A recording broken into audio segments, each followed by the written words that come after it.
Hello, everyone.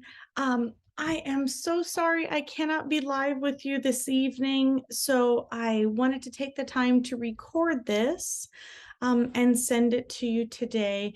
I'm also going to be sending along the links to all of the audio examples and some options for further information if you're interested. Um, Today, we are talking about the premiere of Beethoven's Ninth Symphony, or the Choral Symphony. This is one of those pieces that if you have not yet had a chance to see it in person, it is a once in a lifetime opportunity, hopefully more than once. And it is just such a piece that it overwhelms your senses. It is huge, it is loud, it is intense, it is long. And it is just a piece that has lived with our culture for so long now that it really is a worldwide piece. And we're going to see some examples of that here in a few minutes. So without further ado, let's launch into Beethoven's Symphony Number 9.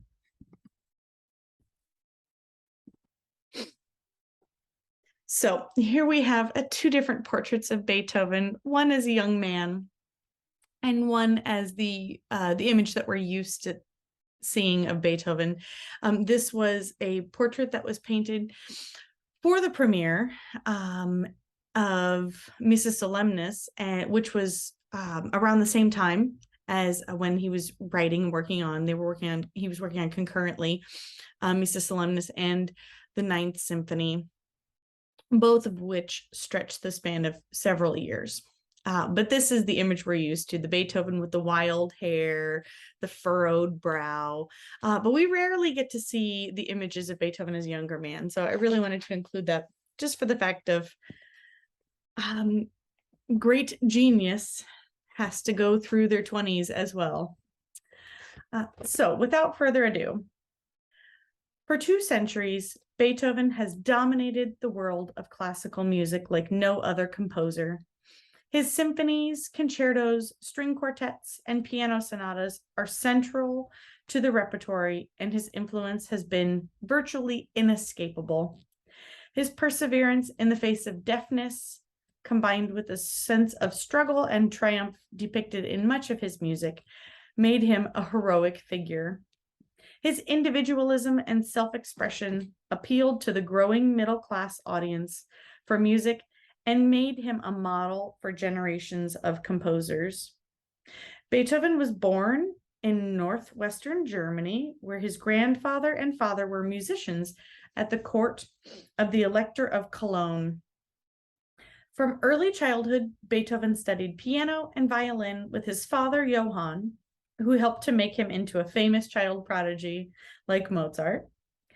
He took young Beethoven out of school at the age of 11 so that Ludwig could concentrate solely on music, and placed his training in the hands of the court organist and composer Christian Gottlieb Neff, who taught him theory, counterpoint, composition, and improvisation. Beethoven traveled to Vienna in 1787 and probably met Mozart, then moved to Vienna for good in 1792. His first teacher was Haydn, from whom he studied counterpoint, at the same time cultivating patrons among the aristocracy. This is the Joseph Haydn that we're all used to hearing. His compositions ranged widely from music for amateurs to virtuoso works for himself, and from private works for connoisseurs to public symphonies. So he really ran the gamut in order to make a living as a composer and a performer.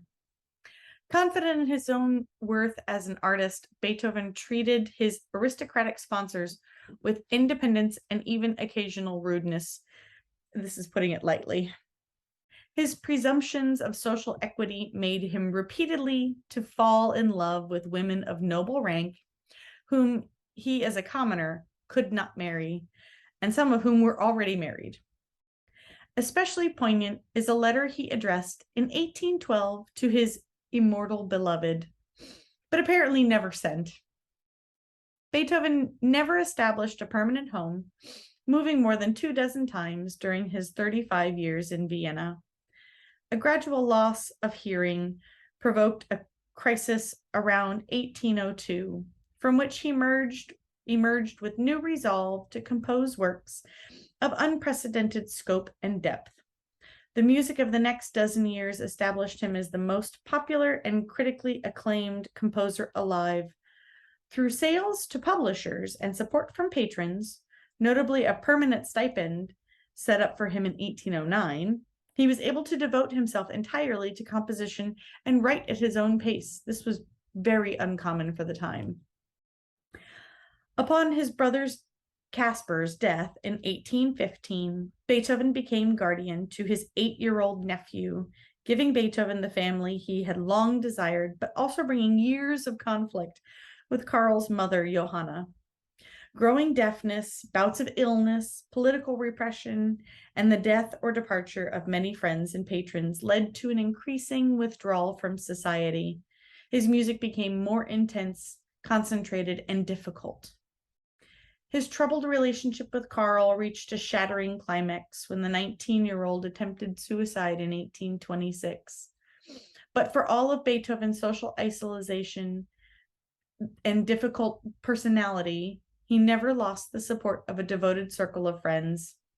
We can eavesdrop on their discussions even now because Beethoven was too deaf to hear them. So they wrote their side of the conversations in bound notebooks for him to read and respond. These notebooks are now known as the conversation books. Beethoven died at 56 years old and in ill health. Analysis of a lock of his hair recently, clipped after his death, showed massive amounts of lead, suggesting that his illnesses were caused or aggravated by lead poisoning, perhaps from his dishes or wine flasks. His funeral procession was witnessed by over 10,000 people, and his popularity as a composer and as a cultural icon continues to this day. So much so that when you go to many major symphony houses and halls, you will see Beethoven's name etched in stone. Thus is Beethoven's position in our musical canon. So I wanted to just do a really quick run through of Beethoven's life and his musical language for us to see how we get to the Ninth Symphony. So Beethoven's earlier years, like the little biographical review just said, he took composition lessons with Joseph Haydn.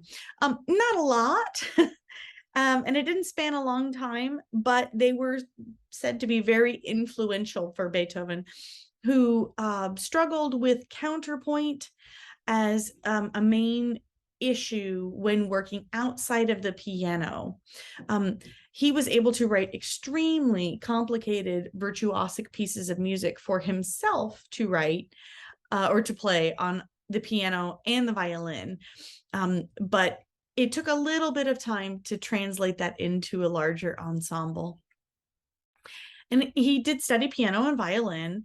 And when he moved to Vienna, he took part in the patronage society. So meaning that you had aristocracy, wealthy business owners, people who were people of means would employ musicians, and frequently they would come and play in their home. So Beethoven would be invited into patrons' homes to play for them, and then they would have dinner. So they'd have basically a concert and dinner in their own home. And Beethoven, at first, participated in this system rather nicely, enjoyed getting dinners at patrons' houses, finding new patrons through these connections. As he grew older and more financially independent of these patrons, Beethoven's nature became much more cantankerous, and even to the point where he would show up and refuse to play in the same room. He wouldn't let people watch him, and ultimately started to show up for dinner and refuse to play. But this was all a new path for musicians. There was no such thing as a freelance musician. There were violinists who would be employed by the court, who then might place at churches and things like that. But there wasn't this sort of idea of a musician moving to a new town and they're going to piece together gigs and different things and put together this freelance lifestyle. This did not exist before Beethoven. So he really pioneered this lifestyle and this career path. And Beethoven's, we were probably all familiar with, but I'm just going to review just a second, just to make sure. Beethoven's composition career is really split into 3 periods. His early period, his first period, which is up to about 1800, and that's basically assimilation of the classical styles around him and starting to find his personal voice, but building upon the styles of Haydn and Mozart. So when you listen to, say, Beethoven's First Symphony, it's going to sound rather familiar. It's going to sound like something that maybe Haydn could have done, maybe Mozart could have done. There are little things that make it push the boundaries of those, especially that slow introduction. But this is Beethoven showing his mastery of the nomenclature and the styles around him of his day. His second period ranges from about 1800 to 1818. And this is, we usually call it his heroic style. The notable pieces from this time are his Third Symphony, the Eroica, the Fifth Symphony. That's the da-da-da-da that we're all familiar with, I'm sure. And several other pieces like this. This is when he's starting to push the boundaries of the number of forces in a symphony, the number of violins in a section. Things are getting bigger, things are getting longer, things are getting more complicated. And he's really able to come into this idea of these sort of storytelling without an overt program. Then we get into Beethoven's late period, his third period. This is roughly 1818 to 1827. The music becomes more abstract, more introspective, and in some situations more serene, in some situations more dramatic. He becomes more extreme, more instruments on the stage, more. Now we're adding choirs into things that wouldn't normally have choirs, where he's pushing the boundaries. Pieces are getting longer and longer. A classical symphony would have been somewhere in the neighborhood of 20 to 25 minutes.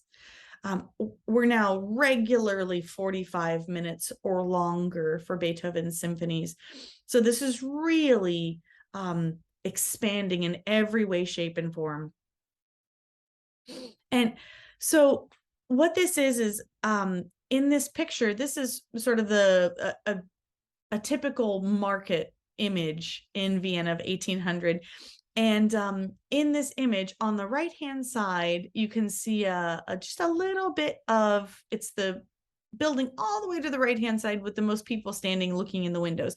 That is one of Beethoven's publishers. Beethoven, along with being a freelance performer, also took the same idea to the publishing. And at first, it used to be that you had one publisher, and you always worked with that publisher. Kind of like how when movies started in old Hollywood, the actresses would sign to, and actors would sign to a production house. Well, publishers or composers used to sign with a publishing house. What Beethoven did is he shopped them around and he figured out who would pay him the most for each individual piece. And occasionally he would sell the same piece to a couple different publishers. This is just kind of what he did, and he got away with it for a long time. But this is also how he supplemented his freelance composition. So this is an example from just this transition moment from his first period into his heroic period.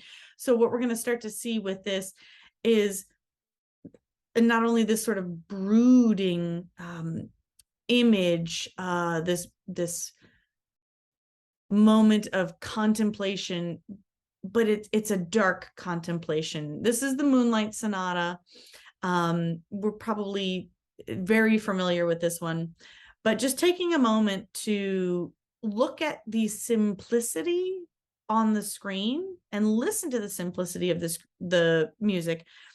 But what we're listening for is this exciting harmonic progression. So it's not really about what's happening in those triplets, that da da da da da da da da da, but it's more about these chords in the left hand.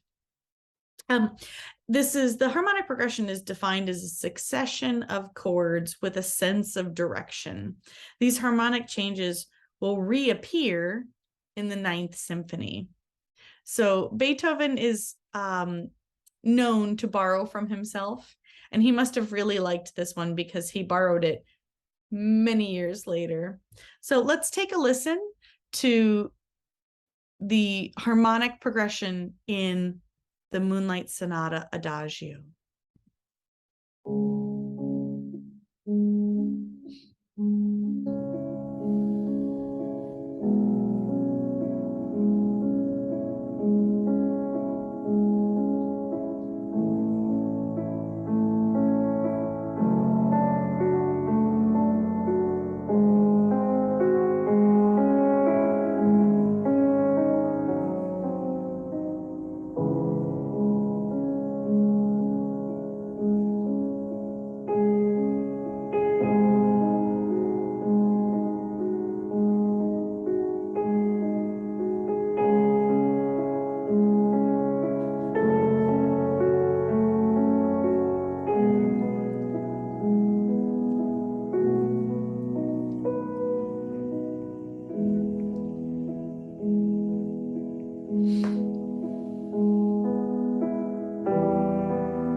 Oh, it's beautiful. Okay, so now we have an example of solidly in the second period, in the heroic period. Beethoven is starting to experiment with both expanding the orchestra, but then also shortening his melodic material. And he's trying to see how much he can get away with using, and using it in all different ways. So this is a 4-note motive, which is like a little melodic clip, which then gets shortened down to a 2-note motive by the beginning of the Ninth Symphony. So from 4 down to 2, that's a pretty dramatic reduction. Also, it's very difficult to make something memorable from a 2-note motive or even a 4-note motive. So it just goes to show you the genius of what you can use, kind of similar to the Jaws theme, how 2 notes can become so memorable, or in this case, 4. This is the very beginning of the Fifth Symphony from 1807, 1808. And this is that very famous dun dun dun dun. So let's take a listen.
Oh, I love this recording for a number of reasons, but one of the best reasons that I love to use this one is because it shows almost the athleticism that it requires from the performers to play this piece.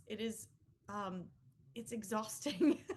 It's high energy, high volume, high input the entire time, and very high intensity. So I love that, especially that image where they get close to the double bass players and you can really see how hard they're working. This is not a sit back and make lovely sounds symphony. This you have to work to make this symphony happen. So now we get to the fun part. Now we're going to engage with some of the other parts of society. So at this point, we have the Anachronian Society, that is a group of, it's not a fraternity in our modern day sense of fraternities at university, but it is a group of men who would get together, and yes, they would drink and they would sing songs, but it was more of harken back to when we talked about Orfeo, the academy. These were the learned men, so men who would have been highly educated, who were successful in their field of their career. And this Anachronian Society collectively wrote a song that was led by John Stafford Smith. And this was in England. And it came out of the idea of what we think of social clubs, when then would have been like glee clubs in the Handel and Haydn Society in Boston, the Glee Club Society in London. These groups were sort of sprouting up everywhere, and they all really enjoyed music as well as drinking. And then combine this with the time of in cultural history when people are starting to decide that they may not want to have a king.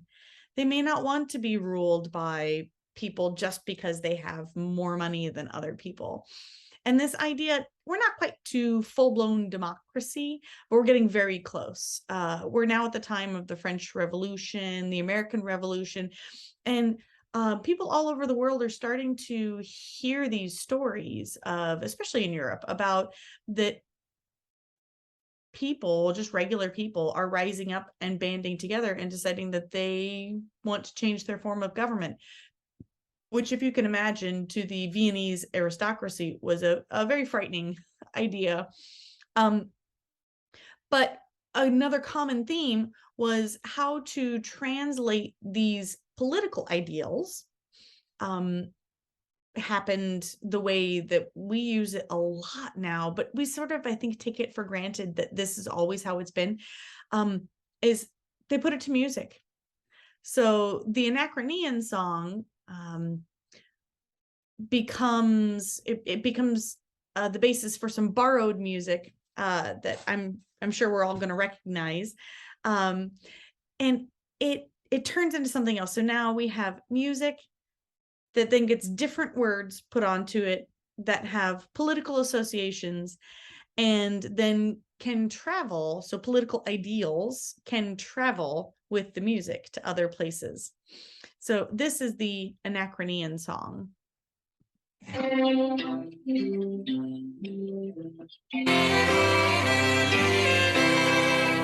Anacreon in heaven, where he sat in full glee, a few sons of harmony sent a petition that he their inspirer and patron would be. When this answer arrived from the jolly old Grecian, voice, fiddle, and flute, no longer be mute. I'll lend you my name and inspire you to boot, and besides I'll instruct you like me to entwine the myrtle of Venus with Bacchus's vine. And besides I'll instruct you like me to entwine the myrtle of Venus with Bacchus's vine.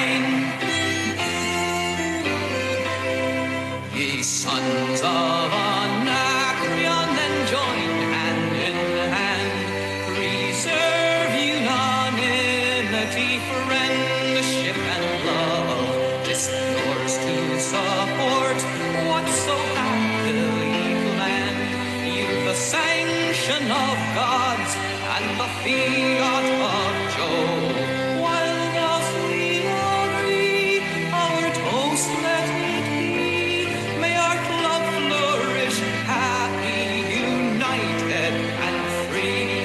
And long may the sons of Anacreon entwine the myrtle of Venus with Bacchus's vine. And long may the sons of Anacreon entwine the myrtle of Venus with Bacchus's vine.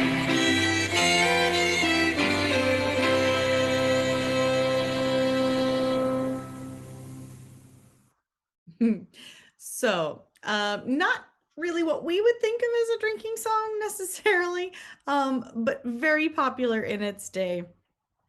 So popular, in fact, that it got borrowed again. So now let's get the text. So Beethoven worked from Schiller's text, his poem, and he didn't translate, or he didn't use the entire thing translated into music. He sort of picked and chose. The poem is significantly longer than this, but what he wants to do is he wants to draw out the sort of musical references, which definitely help his cause, but then also to spread this idea of that this is going in with this humanism idea that Beethoven is definitely starting to buy into. He had originally started to champion, because he thought at the time that Napoleon was this champion of the common man. So the story is that he dedicated the Eroica Symphony. That was the hero, was Napoleon. And then when it came to be that Napoleon was in fact just trying to become the new emperor, Beethoven scratched out vigorously Napoleon's name from the score. So Beethoven is getting more and more into this humanism idea, which fits well with how he's been working in his career in Vienna this entire time. He sort of takes his income from the aristocracy, but never really accepts the position that he should be in according to that time. And he never bows down to the aristocracy. He always kind of thumbs his nose at them. But they still pay him and they still enjoy his music making, so it works. But so this idea of moving into this humanism idea works well for Beethoven and his feelings about the politics of the day. So, oh friends, no more these sounds. Let us sing more cheerful songs, more full of joy. Joy, bright spark of divinity, daughter of Elysium, fire inspired we tread thy sanctuary. So the sounds are a literal reference to music, but then also when we get to the fourth movement of the Ninth Symphony, he uses that in a moment that really it's almost like the soloist is saying no more these sounds to the orchestra because they're playing the wrong note. So it's a musical joke as well as a political reference. So let's get to the people and the place for the premiere. So the theater is this image on the left. The Theater Gartnerter was an opera house that had 5 levels of boxes and floor seating divided into 2 sections. And then you had the general admission and seat with a back, which are what we think of the floor seating, or in an orchestra hall, we call it the orchestra seating. And then there was also standing room in the middle. Now, those would have been the cheapest seats, the most economical seats, but it also produced a really crowded theater. And theaters had a rule about who could hold your seat for you. So theaters would regularly open and sell tickets for the day of concert. And so the aristocracy used to send servants to go stand in line to get their tickets for them. We have a modern day version of this with sort of student tickets. They call them rush tickets, where the day of the concert, usually a few hours before the concert starts, whatever's not sold, they will sell at a reduced price to students. Now, this was just how they sold the tickets. So it was the day of. So they would send someone to stand in the line for them. And then that person would sit in their seat so that no one took it, until the head of the household could come and take their seat. But they did make a rule that since it was first come, first serve, you could send servants, but not children. So this is where we're at. We're having to tell people they cannot send children to stand in line with them or for them. And all the background work that Beethoven had to do, if you think about, we have these big sort of institutions and these administrations set up. So if a composer, say a big composer of the day, writes a symphony now, there's a publisher that will prepare the parts and print the parts. There are librarians at the orchestra that will then prepare all the bowings and make all the copies and get it to all the players. And the orchestra will hire the players and the theater will take care of that. And so basically you just have an engagement between the composer and either the orchestra to play it or the orchestra and the theater to book the venue. But almost all of that Beethoven had to do himself. He had to compose, then make all the parts, then make the tickets, then print the tickets. He had to do all the marketing. He had to secure the theater. He had to hire the musicians. He ran the rehearsals, etc., etc. He had to get the soloists. There is just no end to all of the amount of work that was put on the composer. So to put on a symphony concert was a huge production. So Henrietta Sontag, this image here in the middle with this lovely white and gold dress, she had already sung several operatic solo roles and was 18 at the time of the premiere. And she was an opera star. And then she had later toured the United States, where there was a large scandal because she was caught smoking cigars, which was very unladylike.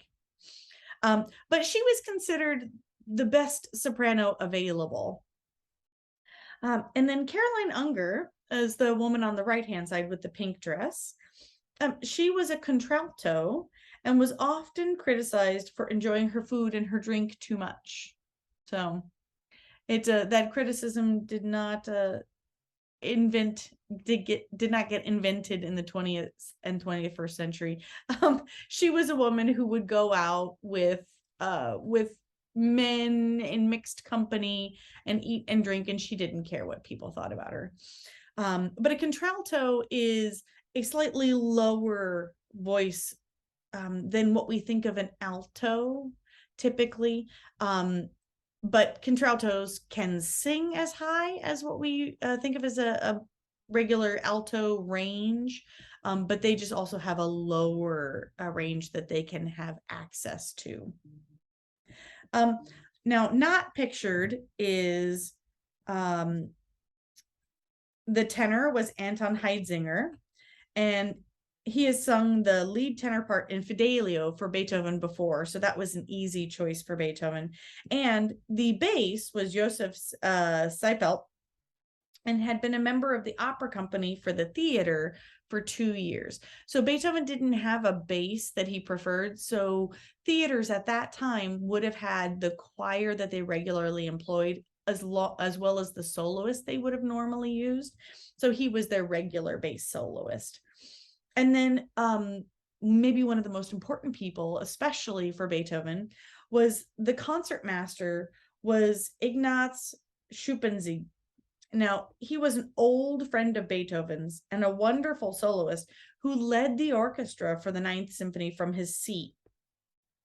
Now there is a story that after the Ninth Symphony premiere, Carl and Beethoven and Schuppanzig went to dinner, and Beethoven asked Schuppanzig, how did it go? And Schuppanzig, well, it could have been better. But we have this whole conversation written down in those conversation books. So it's just such a wonderful, fun thing to see. And these conversation books are readily searchable either online or they're published in all sorts of Beethoven books all over the place. So they're kind of entertaining to go see, because you see Beethoven sort of unvarnished because he was not expecting that these would ever be published.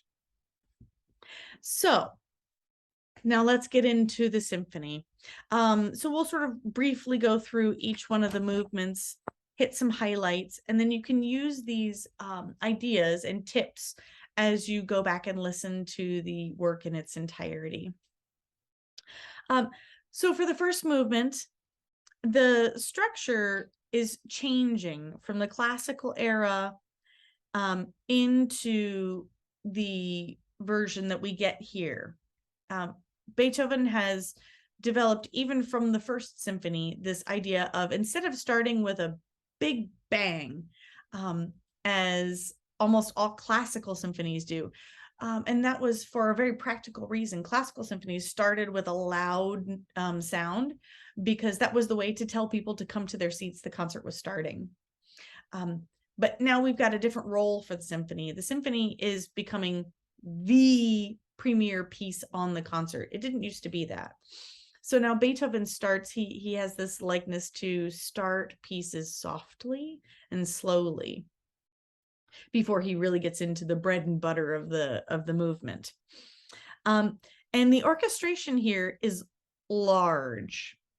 We are saying 12 first violins, 12 second violins, 8 violas, 10 cellos, 8 basses, 3 flutes, because we've got one that's playing the piccolo, 2 oboes, 2 clarinets, 3 bassoons, because one is the contrabassoon, 4 French horns, 2 trumpets, 3 trombones, timpani, and 3 percussionists. This is huge for the time.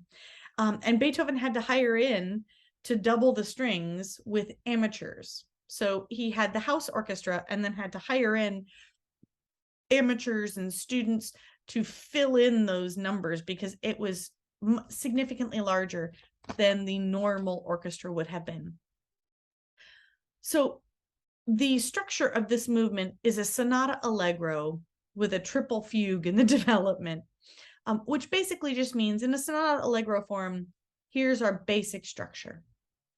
We have an A theme, we have a B theme, then we have something in the middle called the development, where we mush A and B together. And then we go back to the A theme, and that's what finishes it.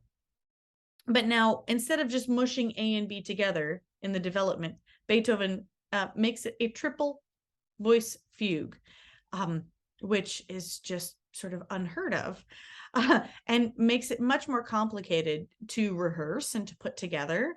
And he opens with this shimmering strings sound.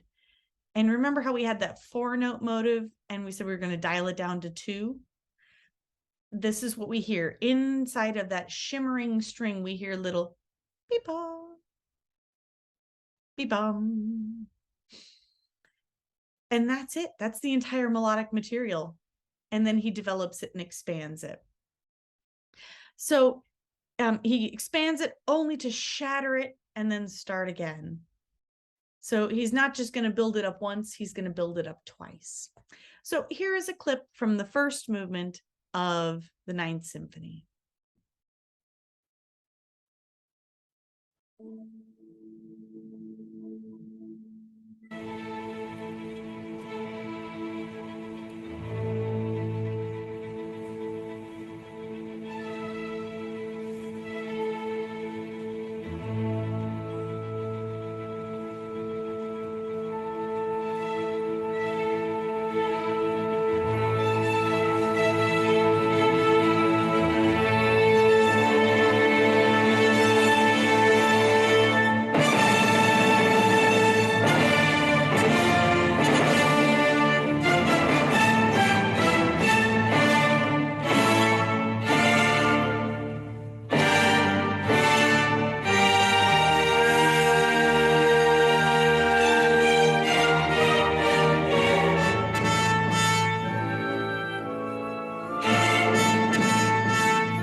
right, now these snippets are from Chicago Symphony being conducted by Muti.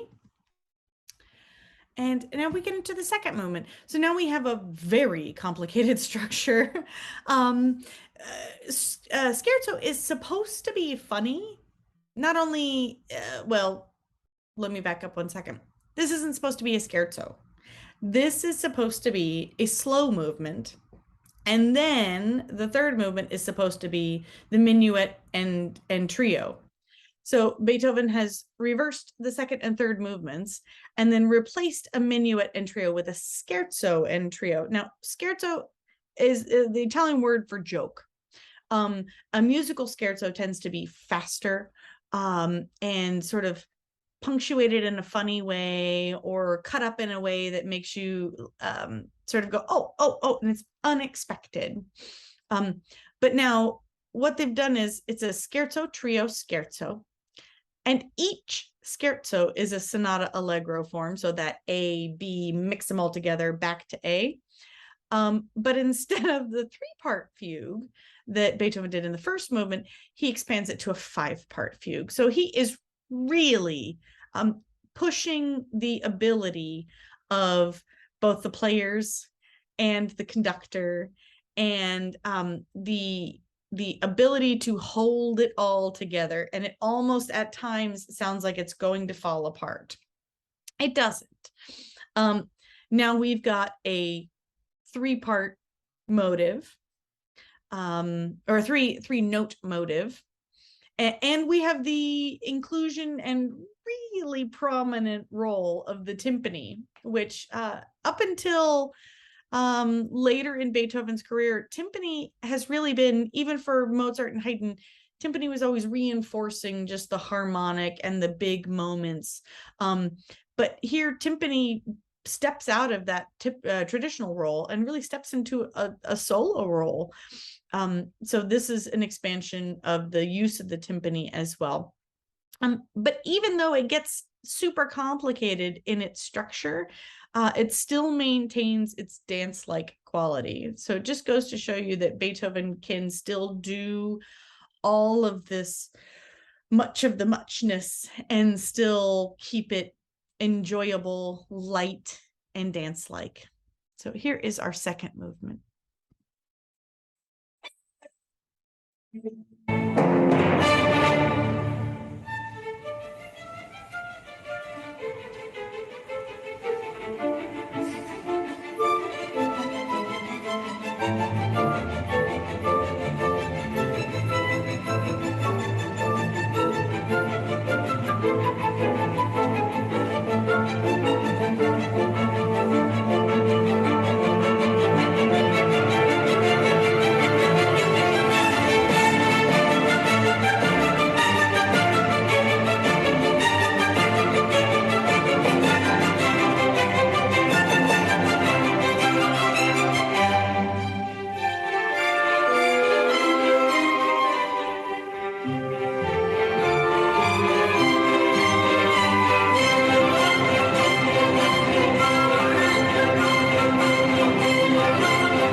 love that timpani right there at the end, just in case you missed it at the beginning. So the third movement is a set of variations based on two different themes, and it's highly complicated. And one of the great additions to this sort of theme and variations is this virtuosic horn part. Now, why do we sort of care about what happens in the fourth horn part? Normally, the fourth horn part is not the most important part.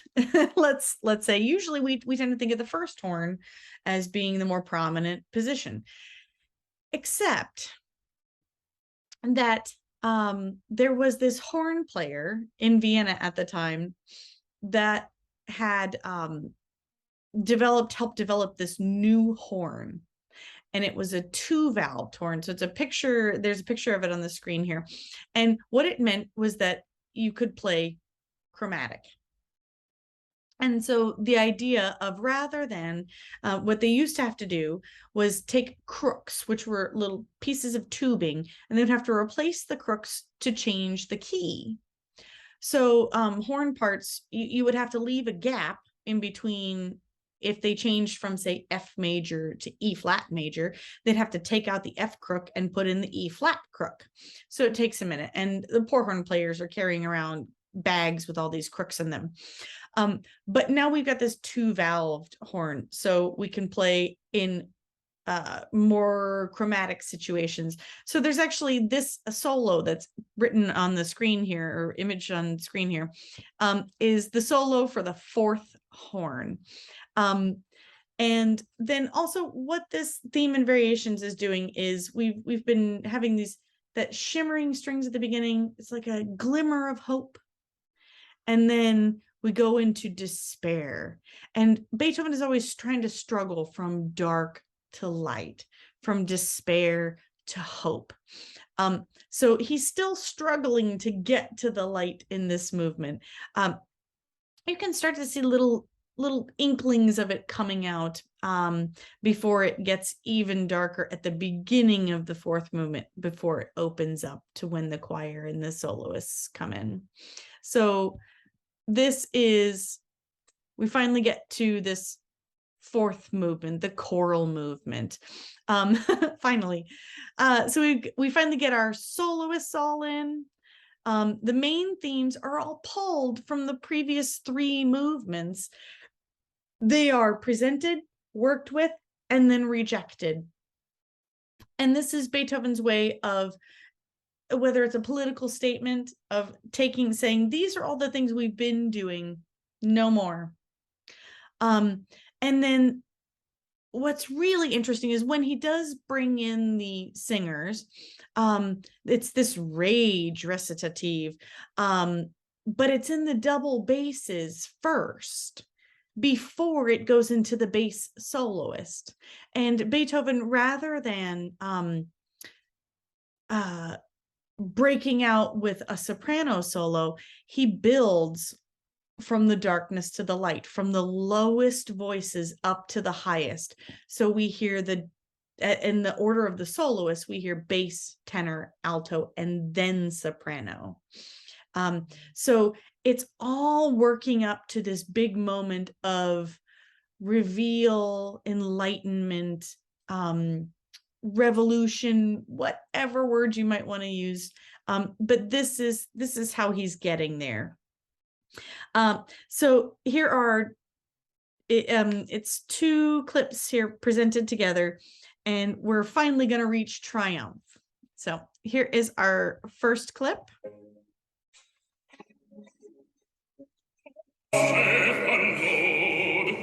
Lord of hosts, yet once a little while, and I will shake the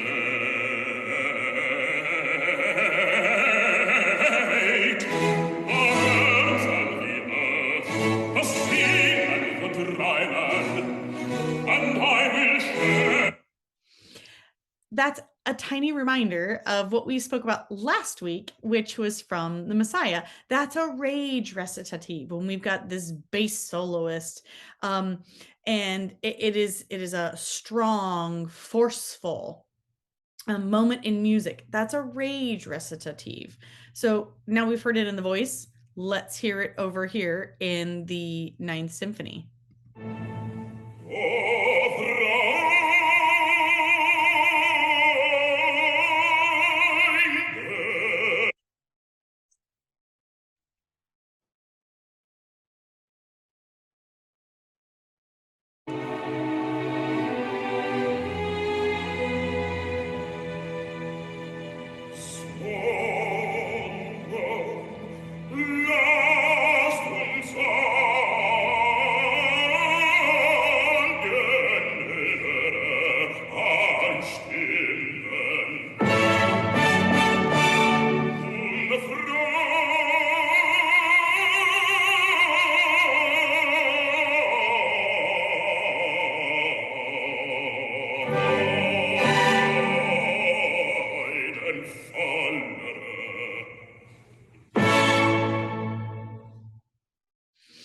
So when we spoke about the beginning that Beethoven was going to say, not those sounds, what he's talking about is those themes from the previous movements.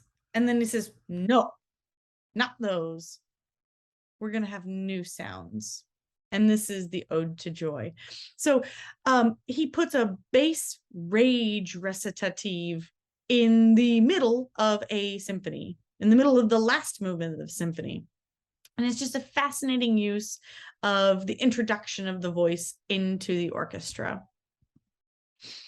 So now we have our final clip here that gets us into the full choir and the finale of the Ninth Symphony with the main theme of the Ode to Joy.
Oh, still gets me every time.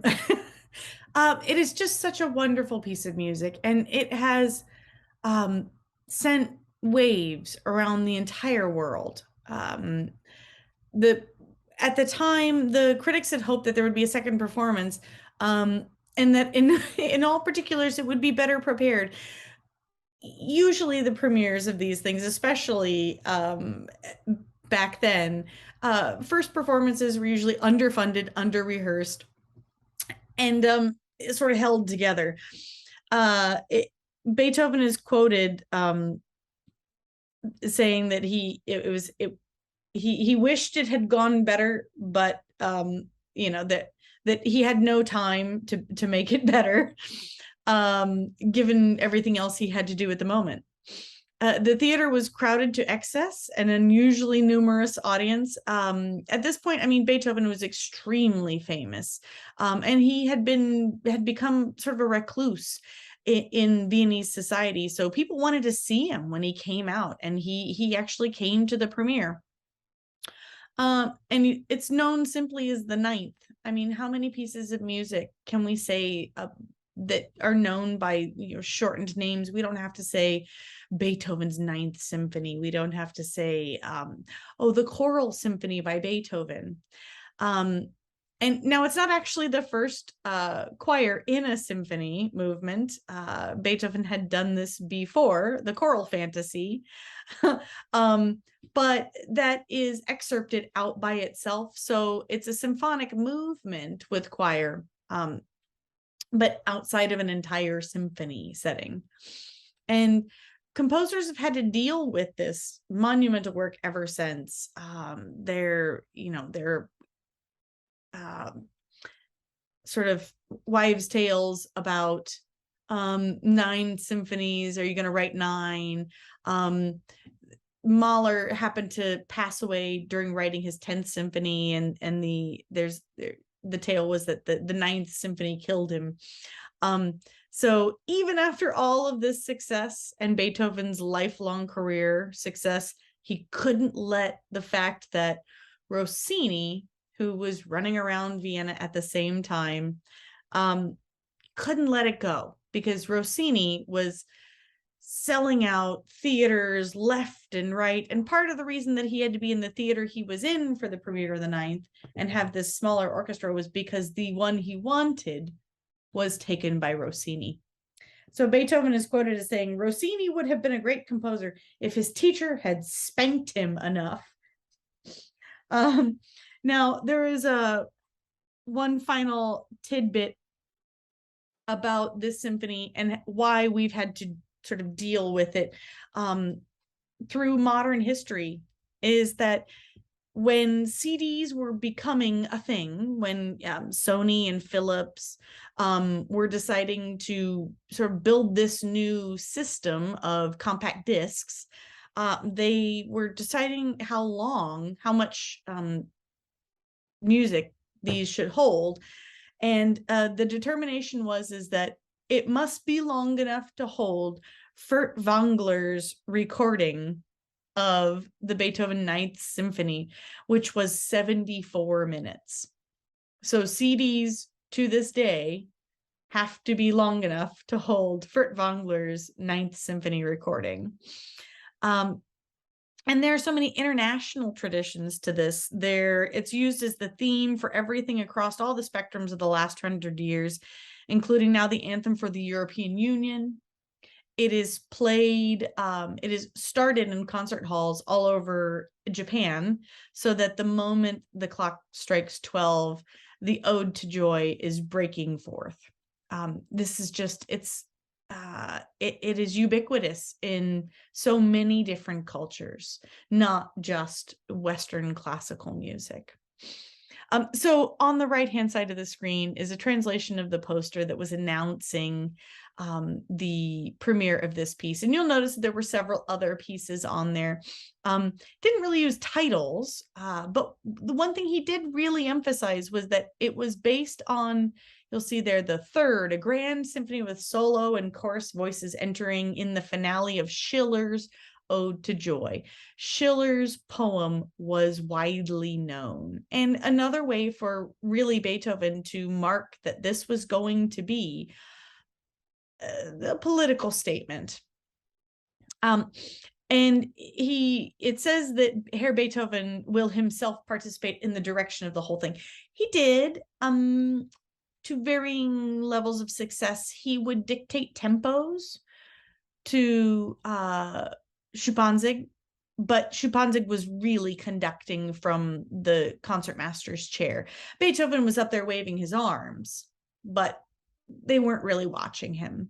And at the end, when the applause was happening, the story is that Beethoven had to be turned around by the soloists to acknowledge the crowd. That may or may not have happened, but it's a good story. So I'm going to stop my share now. And I want to thank all of you for watching this and participating in this class, and we will be back with me live next week. I'm going to send this to everyone, and I'm also going to send all the links to the recordings for you to check out, and I will see you next week. Bye.